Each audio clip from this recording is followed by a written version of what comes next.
guys, it's Kate here. Welcome back to my channel, Happy Healthy Moms.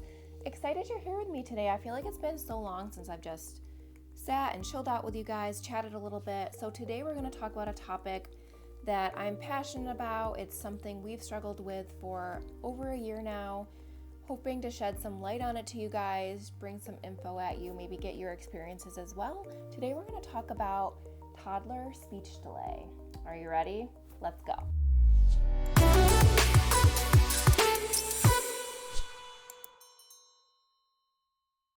Alright guys, so today we're going to talk about a toddler speech delay. Yes, my daughter is almost 3. She has been diagnosed and struggles with a speech delay. So let's break it down a little bit. So what is a speech delay? If you're not sure, if you don't know if your child has it, you're wondering what it is. So the exact definition of a speech delay, it's delay in speech. So maybe your kid's not producing words, or it's a delay in the mechanism used to produce the sounds. So, your child's struggling saying certain specific sounds. So that is the exact definition of a speech delay. You do have to have it professionally diagnosed, to have it on paper. I just want to point out, disclaimer, I am not a speech therapist by any means. I'm not a medical doctor. I am specifically giving you my experience with my daughter's speech delay and how she was diagnosed and what we've been doing. So again, I am not a speech therapist. I'm by no means trying to give you medical information or treatment options. I'm just sharing my experience. So my daughter, like I said, she's almost 3. So after her first birthday that's when they really start to focus on speech. They ask you at the office appointments, how many words does she produce? So that's when we really started to notice that there might have been a problem. She really wasn't producing any words at all. She really didn't have an interest in speech. So I think at like a year old, they want your child at maybe like 18 to 30 words, something like that. I'm pretty sure my daughter was maybe at 1 or 2. Very, very slow, a big delay. She was just not producing words. We couldn't get her to talk. We would try so hard and she just didn't really care. She just did not have any interest in speaking. I think a big part of it was because, she's with me, she's with her grandparents, she doesn't go to daycare, so she really didn't have the need to communicate that much. She was able to get what she wanted in other ways, and she really didn't need to communicate with us through her words. And I think that's a big reason why it got delayed in the beginning. So we noticed it about after she was a year old. Okay, there's a problem. So it was about when she was a year and a half, we talked to her doctor about it, and they recommended early intervention coming in. So every county has a program called early intervention, and they work with kids with all sorts of delays, and they will come and evaluate your child. So this was about December, January 2019 into 2020. So we had a therapist come to our home, and there were about 2 or 3 of them, and they sat with my daughter while she played. They tried to interact with her to do certain things. It was about an hour long. A little nerve-wracking for me sitting there watching her being evaluated for an hour. It's a little scary. So then after the evaluation, the therapist all go back, and then they did diagnose her with a speech delay. So at that point, we had a specific diagnosis. Yes, your child does have a speech delay. At that point, she just was not producing the words. And then COVID happened. So that was about that February, March time where COVID just skyrocketed and everything shut down.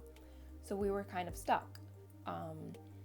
Early intervention was not coming to the homes at the time. We couldn't bring her to a facility, obviously, at the time. So we were stuck. Another big issue was for us where we were located. Our home is in between 2 counties, and the county we were working with, they said we were outside of their county limits, so they couldn't really do anything for us. But then the county that we were actually in, we were too far away for them to come to the home or do anything like that. So we were stuck in a couple ways. COVID definitely put a huge challenge in front of us. Like, how are we going to help her and get her the therapy and the interaction we needed when everything was shut down?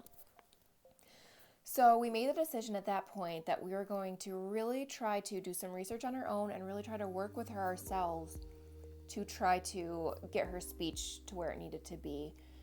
And we worked with her all summer. We did a lot of activities with her, a lot of training with her. I did a lot of research on it.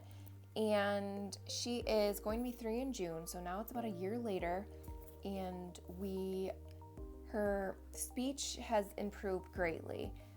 But now we are struggling with sounds. So she's kind of moved from a delay in speech to a delay in that mechanism of producing the sounds. So she definitely has a higher vocabulary level. That has improved greatly. She's talking now, she's communicating with us, but the problem is she's not making the correct sounds to produce the words. So I'm going to actually insert a video of her talking to me so you guys can see what she sounds like, so you can see what like a speech delay is. So check this out. Can you read Will a book for Beth? A party. It's a party? A party. Let me see. Party. It's a party? From the chow. Yeah. A kitty cat. Kitty cat? Yow. What's a kitty cat say? Yow. Meow. A that house. Yeah? That house. A computer? Pee. That house.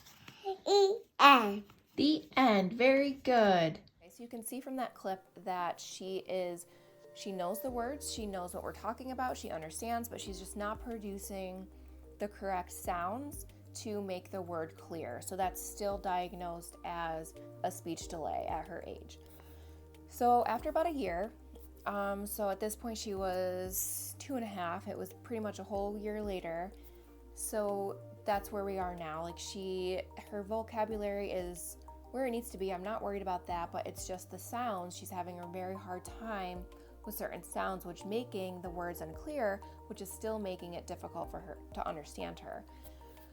So at her last checkup, we talked to the doctor again about it, and because COVID is still a factor, we got into a private speech therapist. So this speech therapist was an hour away, so we had to drive her an hour. The appointment was at 8:45 in the morning. Mind you, my husband and I both work, so that was a challenge in its own. And she got evaluated there, and we did about 3 visits with her. The visits at the speech therapist involved her just sitting in a room, playing with certain toys, interacting with things, and they would watch her, try to interact with her, really try to see what sound issues she was having, really kind of just playing with her and trying to stop her at a moment and help her with a sound. So say she was playing with a cow and she would go, ow, they'd stop her and be like, no, it's a cow, things like that. So after about 3 appointments, I got a bill in the mail and looked at the bill and I said, there's absolutely no way this could be for 1 session. This has to be for maybe a group of 12 to 15 sessions. I knew it was already approved by my insurance, so I was like, why is this so much? So long story short, I ended up calling, and because we have a high deductible insurance plan, it was going to cost us $200 a visit for her to go to speech therapy. They're charging $285 a visit for 30 minutes of her sitting in a room playing with therapists.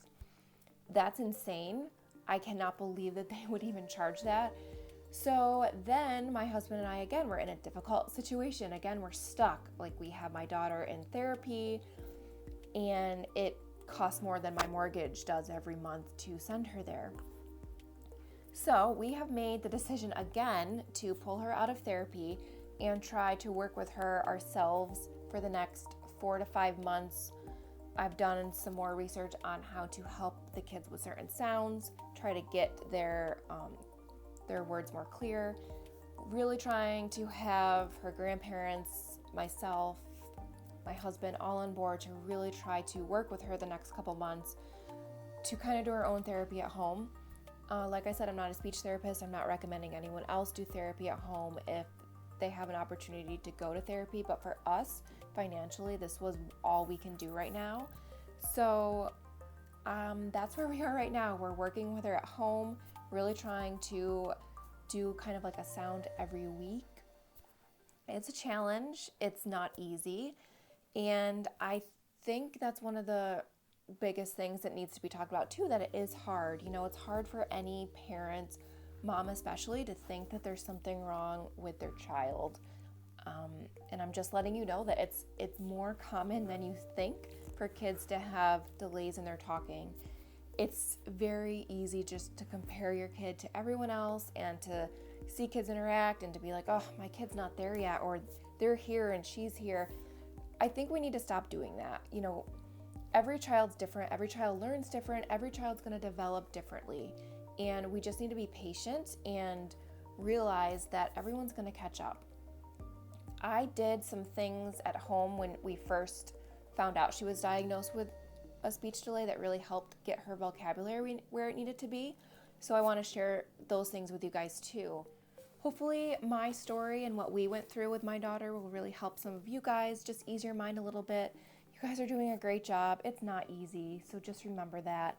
Be sure to like and subscribe to my channel so you can check out part 2 of this video, where I'm going to explain more on some of the exercises and things that we've done the past year to really boost my daughter's vocabulary, plus help with her overall development. So be sure to check that out. Like always, I hope you guys have a great day. Thanks for tuning in, and we'll talk soon. Bye, guys.